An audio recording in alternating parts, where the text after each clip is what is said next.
Let's go back, way back to the world of salt and savor. On this episode of Cut the Mustard, we're traveling back in time to uncover the history, ingredients, and surprising facts behind soy sauce.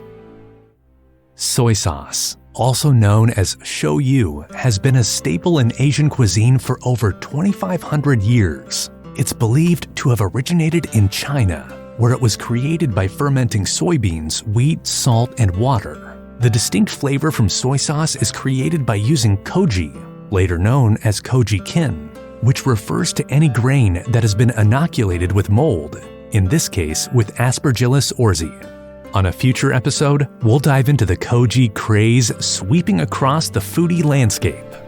Around 600 AD, soy sauce arrived in Japan, and around the 16th century, it's believed that Tamai soy sauce was the first soy sauce vendor in Japan. The refinement of soy sauce can be broken down to the ratio and fermentation process, which can vary from brand to brand, giving each one its own unique flavor profile. But did you know that soy sauce can be used for more than just a dip for your sushi? It's a great marinade for your meat, a flavorful addition to chili, and even a delicacy in fruit dishes by using a mixture of soy sauce and honey, adding depth and richness.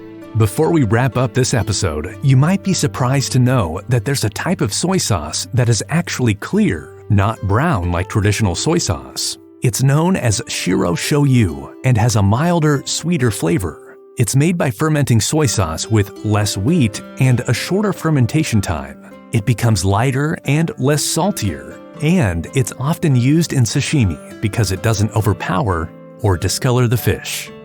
And that's a wrap on this episode of Cut the Mustard. We hope you learned something new about the savory and versatile world of soy sauce. Don't forget to like and subscribe to our channel for more episodes, and let us know in the comments what condiment you want us to dive into next. Soy long, my friends!